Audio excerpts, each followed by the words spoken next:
que tener que apagar todo. Nah. Vení que tener que apagar todo. Yo agarro y cierro y otra cosa.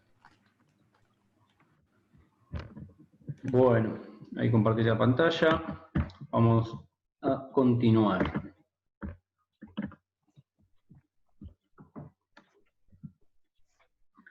Muy bien. Hablamos recién entonces sobre la relación que existe entre la presión y el volumen de los gases. Dijimos que era una relación inversamente proporcional, es decir, si aumenta la presión sobre cualquier volumen de gas, el volumen va a reducirse en la misma proporción. Así como nosotros llegamos a esta conclusión, también podemos decir que los cambios de presión también van a afectar a la densidad de los gases, pero en forma directamente proporcional, ya que se expanden o comprimen según la variación de presión. ¿Sí? Acá podemos ver un clásico ejemplo, por ejemplo, imagínense un pistón. Sabemos que si tenemos una atmósfera de presión, ¿sí? Y un volumen de 4 litros en este pistón, si se duplica la presión, el volumen se va a reducir a la mitad. Acá lo pueden ver. Pero si se reduce a la mitad, todas las partículas de gas se van a volver el doble de densas. Ven que están todas las partículas más juntas, más comprimidas entre sí, ¿sí? Si, por ejemplo, la presión se triplica, la densidad también se va a triplicar. Entonces acá vamos a observar bien cómo se relacionan presión, volumen y densidad. Si la presión aumenta de una... Sí. Perdón que interrumpa. Para los chicos, ¿sí? Una manera comparativa de entender lo que es la densidad es lo mismo que la densidad de población. Cuanto más gente metemos en un espacio, más denso va a estar. Sería algo parecido. ¿Sí? Exactamente. Las moléculas están más juntitas. Tal cual, ¿sí? Más que nada para entender la relación que yo les decía, tienen que entender que si la presión aumenta, por ejemplo, de 1 a 2 atmósferas, el volumen se va a reducir a la mitad. ¿Por qué? Se duplica la presión, el volumen que era de 4 litros se reduce a 2 litros, exactamente a la mitad. ¿Sí? Si la densidad de los gases era por ejemplo, a 1 atmósfera, era, podemos decir, no sé, de un gramo por centímetro cuadrado, si quieren, pero es más complicado, nos vamos a meter en un terreno bastante más difuso. A 2 atmósferas, la densidad de los gases va a ser del doble. Esto es bastante importante, más que nada porque hace a la regla principal de buceo con equipo autónomo, que dice que jamás debemos retener la respiración mientras buceamos. Imagínense si uno llena los pulmones con aire a 10 metros de profundidad, tiene que saber que ese aire que está respirando va a estar el doble de denso que en la superficie. Por lo tanto, si llegásemos a ascender sin exhalar, ese aire va a comenzar a expandirse, creando riesgo de lo que llamamos lesiones por sobredistensión pulmonar. ¿Sí? Este es un tema que vamos a estar viendo en detalle en la próxima clase. Vamos a ver todos los diferentes tipos de lesiones por sobreexpansión pulmonar y obviamente cuáles son las reglas que debemos seguir para evitarlo. Pero recuerden que lo más importante es entender que nunca hay que retener la respiración, debe ser siempre una respiración continua, tal como lo hacemos en superficie, quizás un poco más lenta, más relajada, pero nunca aguantar el aire en los pulmones, ¿sí? Esta relación que existe entre la presión, el volumen y la densidad también explica por qué debemos realizar descensos controlados. Esto básicamente se debe a que debemos compensar los espacios aéreos a medida que vamos descendiendo. Si uno desciende demasiado rápido, los espacios se comprimen de golpe y se dificulta mucho la ecualización, ¿sí? Después, el hecho de controlar la flotabilidad va a ser importante. ¿Para qué? Para evitar cambios bruscos de presión, sobre todo durante un descenso, ¿sí? Algo bastante parecido a lo que hablábamos recién. Pero bueno, ya lo vamos a ir desarrollando en las próximas clases. Y obviamente también explica el por qué los ascensos en buceo deben ser de forma lenta, ¿sí? Para evitar que se expanda de golpe el aire que puede haber dentro de nuestros pulmones. Esa es una de las razones. Después, cuando entremos a hablar de lo que es la enfermedad descompresiva, la ley de Henry y demás, van a entender el porqué también el por qué tenemos que hacer los ascensos lentos para evitar, obviamente, que el nitrógeno que hay disuelto se pueda expandir de golpe. Bien, pasamos a la siguiente filmina, en donde vamos a comenzar a hablar de lo que es la adaptación al mundo subacuático.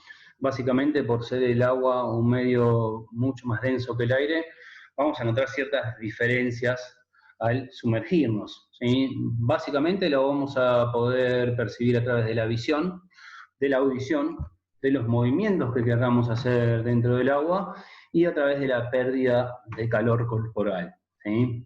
¿Qué sucede con la visión? Mientras buceamos, ¿sí? Por la mayor densidad que tiene el agua, se va a ver afectada básicamente por dos fenómenos. Uno de ellos es el fenómeno de refracción, el cual va a hacer que veamos las cosas más grandes y más cerca.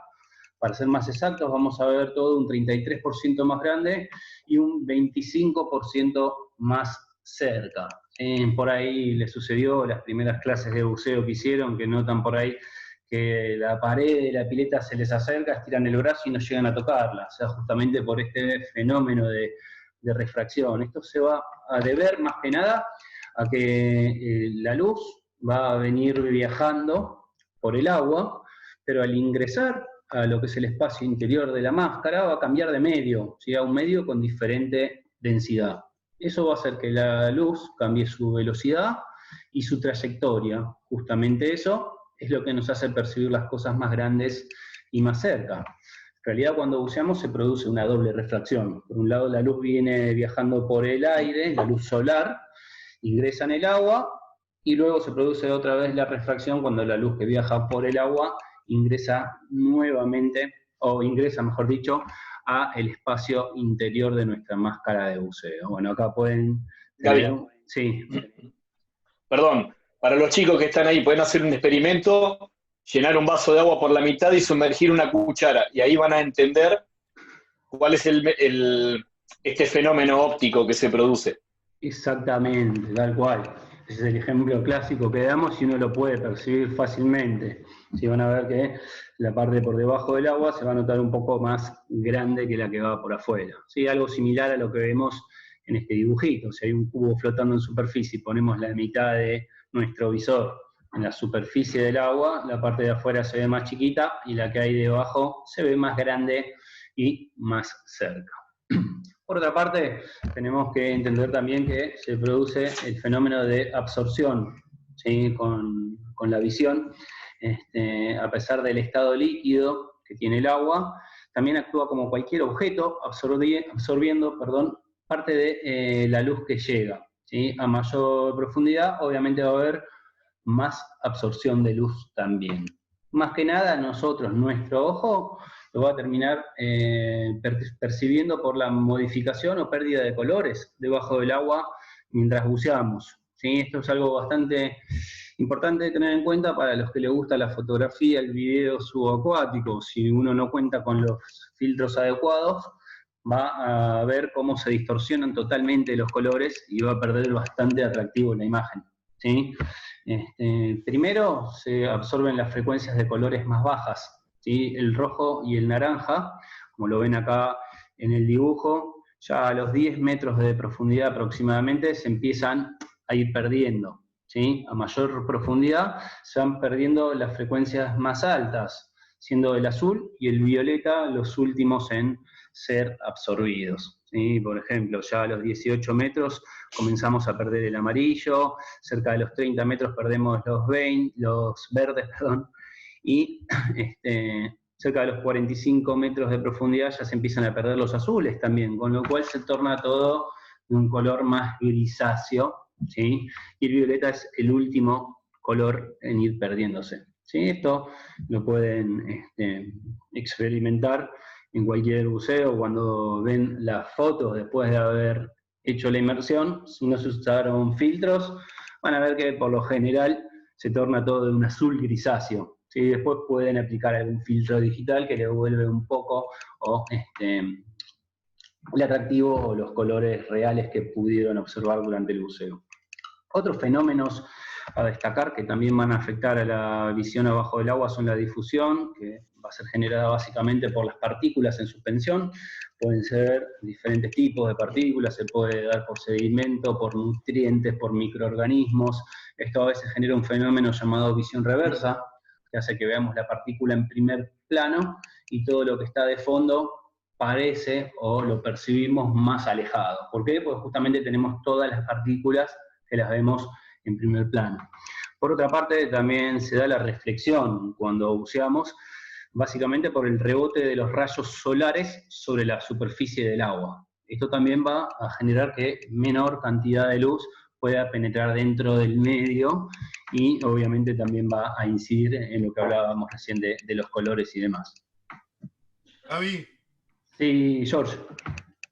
Acá Hernán hizo una pregunta, es una pregunta muy recurrente en el Open Water, si eso genera algún peligro o tiene algún problema. Básicamente el cerebro, si bien al principio nos parece extraño, el cerebro al poco tiempo se acostumbra y empieza a ecualizar esa diferencia de tamaño y de distancia. Pero siempre tenemos que tenerlo en cuenta. Obviamente, a mayor experiencia, ya sabemos calcularle las distancias, pero en sí, el fenómeno de refracción no representa ningún tipo de peligro, salvo que seas tan cabezón de, por ejemplo, estar tratando de acariciar un tiburón.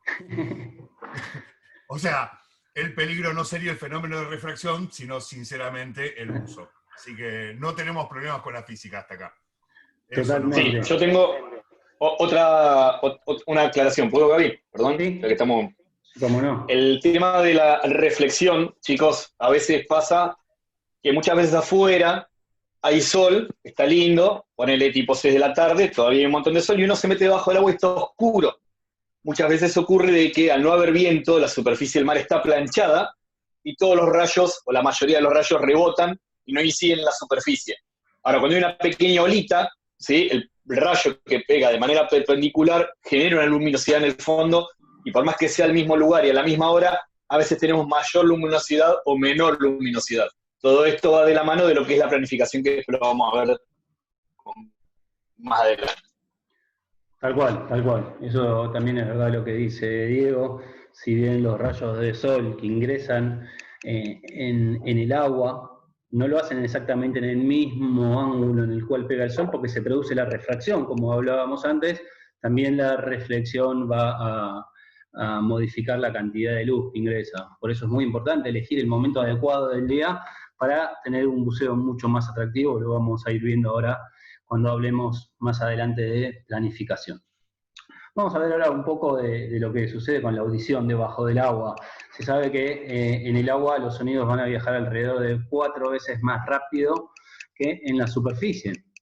¿Qué va a generar eso? Va a generar que cualquier sonido debajo del agua llegue prácticamente en el mismo instante a cada oído, lo cual va a dificultar saber de dónde proviene el origen del sonido, se va a dificultar saber desde dónde es. ¿Por qué? Porque nuestro cerebro detecta el origen de algún sonido según a qué oído llega primero. Ser tanto más rápido la velocidad del sonido abajo del agua, llegan casi en el mismo instante, por lo tanto, si escuchamos sonidos, se nos va a complicar bastante saber desde dónde provienen exactamente. Esto incide básicamente a la hora de llamar la atención de cualquier compañero usando un llamador o un sonajero subacuático. Es recomendable y conveniente hacerlo lo suficientemente cerca de nuestro compañero, porque si lo hacemos lejos, lo vamos a desorientar, va a tratar de mirar hacia todos lados buscándonos y no va a servir o no va a dar el efecto deseado. Por lo tanto, queremos llamar la atención, lo hacemos lo suficientemente cerca para que pueda detectarnos rápidamente. ¿Sí? Al viajar más rápido debajo del agua el sonido también se escucha mucho más fuerte más allá de la distancia. Otra cuestión a tener en cuenta, si estamos buceando en zonas donde hay mucho tráfico de embarcaciones, hay que tener cuidado. Si estamos realizando el ascenso a superficie, comenzamos a escuchar el sonido del motor, de motores de embarcaciones, ¿sí? Lo que hay que hacer en esa situación básicamente es detener el ascenso, esperar a suficiente profundidad, el sonido se vaya alejando y una vez que podemos percibir que desaparece o que pasó el sonido, completar el ascenso con seguridad. Por eso también la importancia de llevar a ciertos lugares lo que son los marcadores de superficie, la boya de buceo también, para que las embarcaciones que puedan estar dando vueltas en los alrededores puedan percibir que hay buceadores debajo del agua. ¿Sí? David, Sí. otra salvedad con respecto a los marcadores, porque esto nos atañe a todos, incluso a nosotros como instructores, porque el año que viene se van a cambiar los estándares. Ya a partir del 1 de julio, por ejemplo, en Francia y en España, por ley, es obligatorio que cada buzo sí o sí tenga su salchicha de marcador, etcétera, por la cantidad de accidentes que está habiendo. En algunos estados de Estados Unidos también es obligatorio sí o sí que cada buzo lleve su marcador y en el momento del ascenso ascender como grupo o cada uno inflar el suyo. Así que también es un skill como para ya empezar a tener en cuenta y empezar a practicar, chicos. Totalmente, totalmente. Y esto era algo que se veía venir. Hace rato vienen machacando con el hecho de tener la salchicha marcadora de superficie, básicamente por estadísticas de la cantidad de accidentes que se han dado en el agua con embarcaciones y con buceadores. Con lo cual es importante que con el tiempo se vayan equipando, sobre todo los que suelen bucear bastante, con lo que es el marcador, la boya marcadora de superficie, la salchicha, ¿sí? Supongo que algún día la habrán visto, en la pileta siempre la mostramos, se ven también en los videos que proyectamos.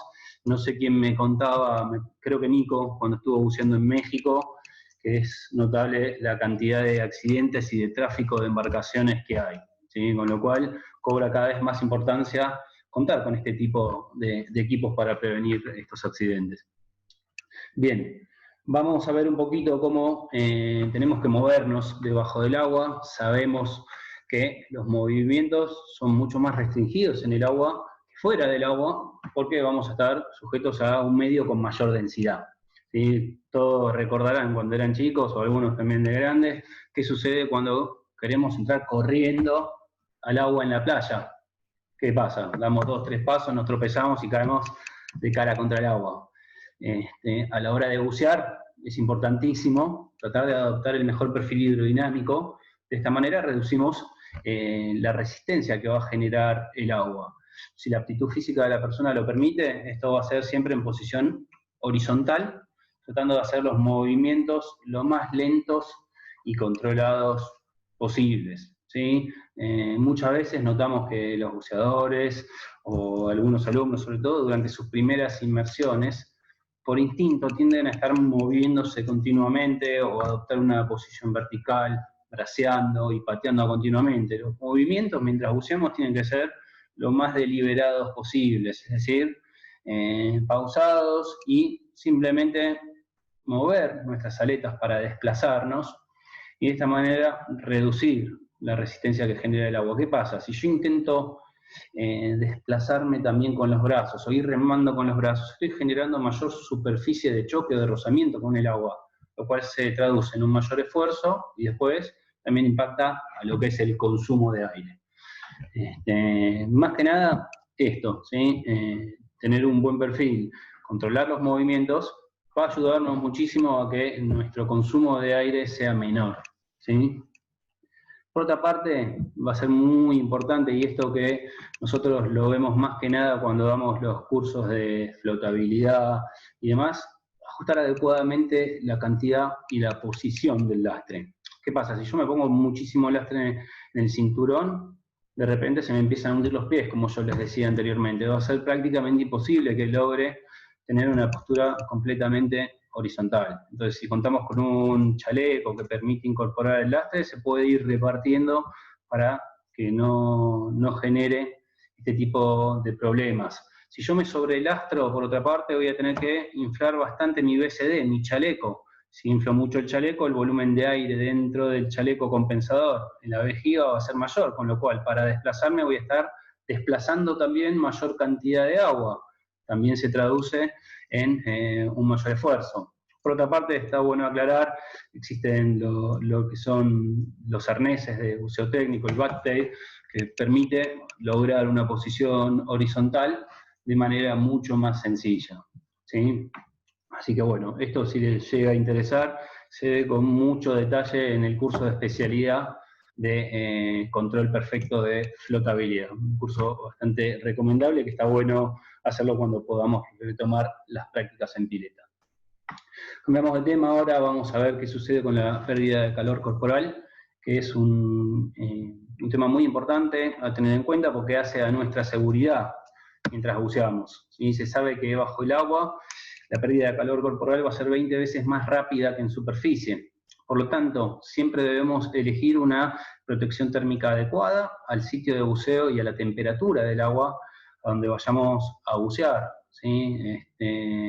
Aún buceando en aguas templadas, una larga exposición, ¿sí? Va a ir generando que igual sigamos perdiendo calor corporal. Un buceo largo, como por ejemplo hacemos durante las salidas a cualquier lugar del exterior, por ejemplo Brasil, o cuando vamos a aguas que son un poco más cálidas, son buceos que no bajan de los 50 minutos, obviamente dependiendo la profundidad, ¿sí? Porque eso va a restringir nuestro tiempo de fondo, pero se empieza a notar cómo de a poquitito vamos perdiendo el calor y nos empieza a dar frío, por más que la temperatura del agua esté a 28, 29 o 30 grados centígrados, ¿sí? Cuando vamos a bucear en aguas más frías, por ejemplo, buceos en Patagonia, en Madrid, por ahí influye mucho la temperatura del agua para el tipo de traje que usamos, ¿sí? Si vamos a usar un traje húmedo o si queremos usar un traje seco. Obviamente para usar traje seco tenemos que hacer un curso de especialidad, pero los accesorios también a utilizar son importantes, los guantes, el casco de neopren, ¿sí? Donde primero vamos a comenzar a sentir que perdemos calor es en las manos. Las manos empiezan a perder sensibilidad, se empiezan a adormecer la punta de los dedos, lo cual después empieza a dificultar la manipulación del chaleco compensador o el alcanzar cualquier tipo de accesorio. También lo mismo que cuando uno sale afuera en estos días invernales de mucho frío, empiezan a adormecerse las puntas de los dedos de las manos, ¿sí? Por donde vamos a perder mayor calor corporal siempre va a ser por la cabeza. Por eso es importante mantener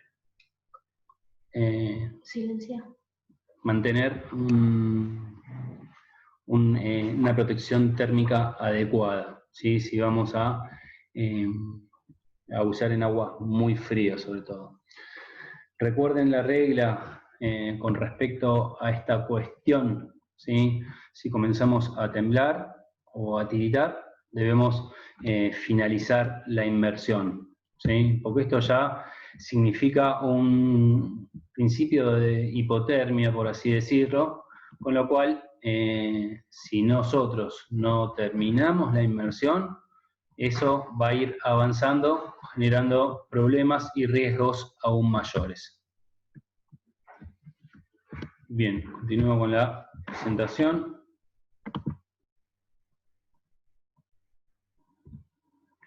Vamos a hablar un poquito de fisiología y a ver qué sucede con la respiración durante el buceo y por qué también es importante mantener una respiración correcta, ¿sí? Mediante la respiración básicamente se sabe que el aire que ingresa por la nariz o por la boca a través de las contracciones del diafragma. Al llegar a los pulmones, el aire, ¿sí? Es captado por los alvéolos pulmonares y el oxígeno va a ir ingresando al torrente circulatorio para luego ser transportado a todos nuestros tejidos y mantenerlos oxigenados, ¿sí? Cuando buceemos es sumamente importante poder mantener el ritmo respiratorio de manera que sea lento, profundo y continuo. Básicamente porque en las vías aéreas superiores, al no producirse ningún tipo de intercambio gaseoso, puede acumularse en cantidades de dióxido de carbono, ¿sí? Si contemplamos que para bucear vamos a usar un regulador o mínimamente un snorkel, se estaría incrementando este volumen de aire muerto. Vamos al dibujito que tenemos acá. Las vías aéreas superiores contemplan la boca, ¿sí? Bueno, la nariz también, la laringe, la faringe, ¿sí? El volumen interno de la tráquea también. Al no generarse ningún intercambio gaseoso, son espacios donde suele acumularse dióxido de carbono, como les decía recién. Ahora, recuerden que nosotros para bucear vamos a usar un regulador. ¿Sí? Ya ese volumen que genera el regulador también genera mayor acumulación de dióxido de carbono si no adoptamos una respiración eficiente. ¿Qué significa esto? Si yo hago inhalaciones y exhalaciones cortas, lo más probable es que no se renueve correctamente todo el aire que allí queda y van a quedar cantidades significativas de dióxido de carbono. ¿Cuál es el problema con el dióxido de carbono? Se sabe que si respiramos cantidades excesivas de dióxido de carbono, lo primero que nos comienza a generar es sofocación, ¿sí? Como si estuviéramos agitados, ¿sí? Luego, si no se corrige esto, puede llegar a dar calambres por una pobre oxigenación de lo que son los tejidos musculares, luego se traduce en dolores de cabeza y hasta puede llegar a generar desmayos también. David, una cosita sobre la respiración. Sí. Muchos a veces para regular la flotación, etcétera, o piensan que manteniendo la respiración, o sea, inhalo, la mantengo un rato y exhalo, etcétera, me va a durar más el aire. No, es una gran equivocación, porque de hecho, al aumentar el dióxido de carbono también otro de los efectos que tiene, más allá de lo que enumeró Gaby, es aumentar nuestra necesidad de respirar. Entonces vamos a terminar respirando mucho más, por más que estamos, viste, como pausando la respiración. Por eso es importantísimo siempre mantener un ritmo normal de la respiración y continuo. Después, bueno, ahí había dos preguntas. Luis está preguntando, ¿ese choque térmico luego de 50 minutos en el agua con temperatura ambiental a 30 grados produce algún problema? No, o sea, no entraste en hipotermia, sino que detectaste que estás perdiendo mucha temperatura corporal, abortamos la inmersión, salimos, nos secamos, es importante eso, porque si no, con el aire en el exterior, por más que esté a 30 grados, voy a seguir perdiendo temperatura, entonces me seco y se acabó, ya está, cuidado con el sol. Y lo otro, Hernán, ¿se puede llegar a alucinar bajo ciertas condiciones bajo el agua? Y más adelante vamos a ver el tema de narcosis, que Gaby lo va a explicar cuando veamos las toxicidades. Tal cual, tal cual. Muy buena aclaración, George, gracias. Ténganlo en cuenta esto también, a la hora de encontrarse por ahí con algún factor que de repente nos genera un mayor esfuerzo. ¿Sí? La corriente es el clásico factor que nos puede generar mayor esfuerzo dentro del agua. Es fundamental que uno pueda mantener el ritmo respiratorio ante todo, ¿sí? Porque si empezamos a respirar de manera superficial, se genera un círculo vicioso en donde cada vez va a ser mayor la acumulación de dióxido de carbono. Y de repente vamos a comenzar a sentir que se generan calambres por el sobreesfuerzo y demás. Entonces, siempre la base de todo, lo que es la teoría de buceo, es el control respiratorio, ¿sí? Como dijimos, imagínense que la regla principal para buceo autónomo dice que nunca jamás debemos contener el aire. ¿Sí? Ahora volvemos a ratificar el porqué de esa regla principal, ¿sí? Por el hecho de no acumular también tanto dióxido de carbono en los tejidos. Bien, vamos a comenzar a hablar un poquito de lo que son las condiciones ambientales y qué factores debemos considerar a la hora de planificar inmersiones. El primero de los factores ambientales tiene mucho que ver con una de las preguntas que hicieron recién y con algo que acabamos de ver recientemente, lo de la temperatura del agua. ¿Sí? Es siempre importante conocer el dato sobre la temperatura del agua antes de comenzar una inmersión. Obviamente esto va a ser importante, como decía antes, para elegir los trajes y los accesorios adecuados para poder evitar el frío, ¿sí? Se sabe que la temperatura puede variar considerablemente a diferentes profundidades. Por lo general, cuanto más profundo buceamos, la temperatura tiende a ser menor, ¿sí? Entonces, tenemos que tener en cuenta la profundidad a la cual vayamos a bucear, si es que la temperatura va a ser muy baja. Tenemos los fenómenos llamados termoclinas, ¿sí? Que es justo donde se juntan aguas con diferentes temperaturas y son también fácilmente perceptibles visualmente. La temperatura también puede variar de un punto de buceo muy cercano a otro, en varios grados. Por eso es importante saber en ese mismo punto en qué temperatura suele rondar. En diferentes épocas del año, obviamente, la temperatura del agua varía, ¿sí? Según el sitio. Hay otros lugares donde es prácticamente constante durante todo el año, pero en algunos sitios también puede llegar a variar de un día para el otro, ¿sí? Según condiciones climáticas, según qué corrientes afecten a ese sitio de buceo también. ¿Sí? Acá en la imagen podemos ver un manómetro, que es común que ya vengan con algún tipo de termómetro, o mismo el ordenador de buceo, siempre contamos con este dato de la temperatura. Creo que acá Sabri había levantado la mano, no sé si querés preguntar algo, Sabri.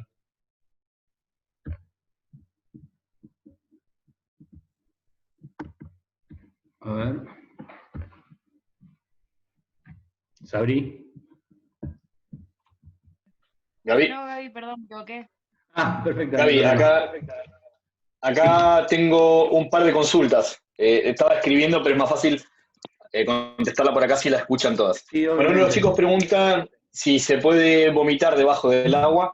Bueno, primero que nada hay que evitar esto, ¿sí? Tratar de no comer muy pesado a la hora de ingresar al agua. Alimentos fácilmente digeribles, pueden ser frutas secas, algún caramelo. Y por otro lado, si se producen las ganas de vomitar, bueno, uno puede separar el regulador, vomitar, inmediatamente colocarlo y purgar, porque luego de vomitar viene el reflejo inhalatorio casi inmediato, ¿sí?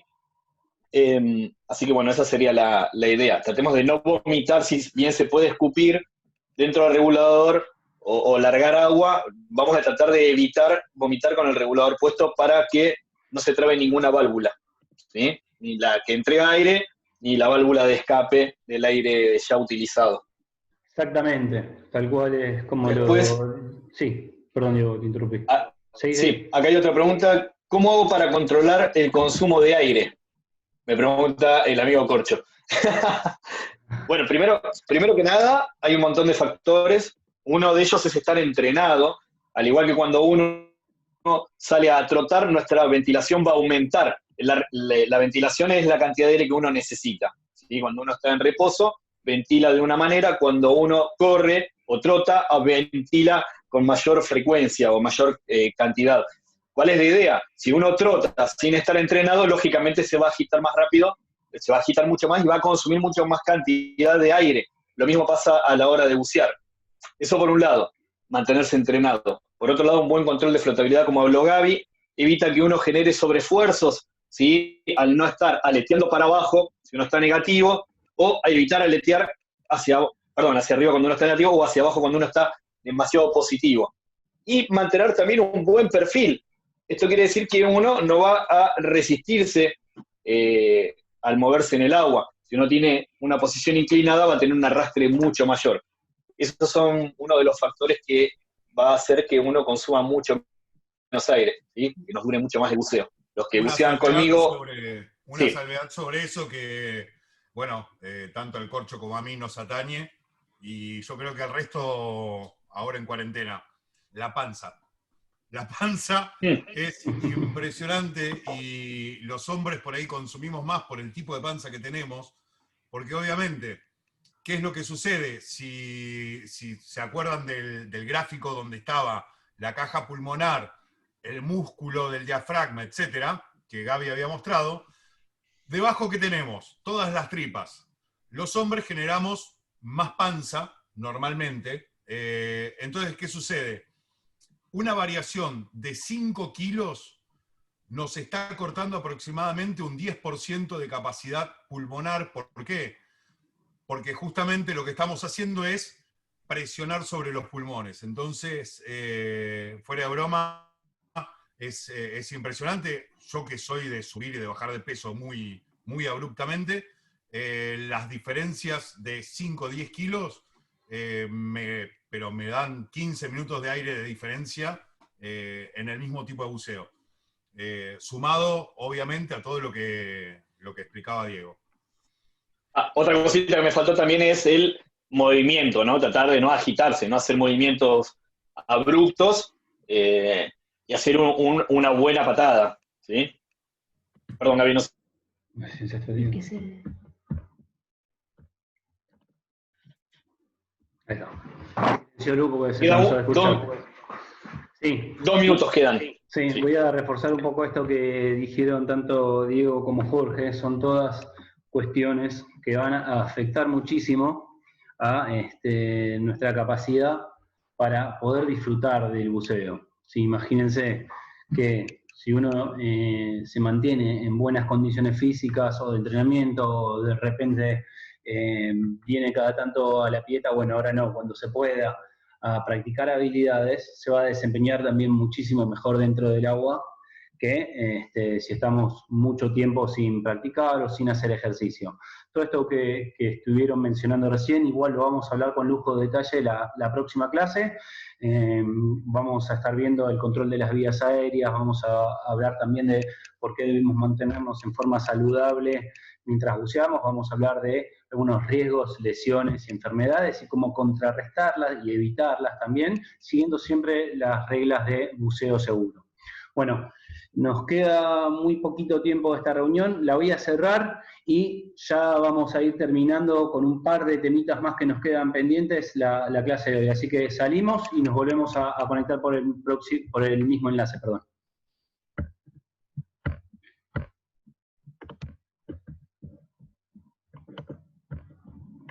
Gaby. Sí. ¿No me querés hacer a mí moderador? Dale.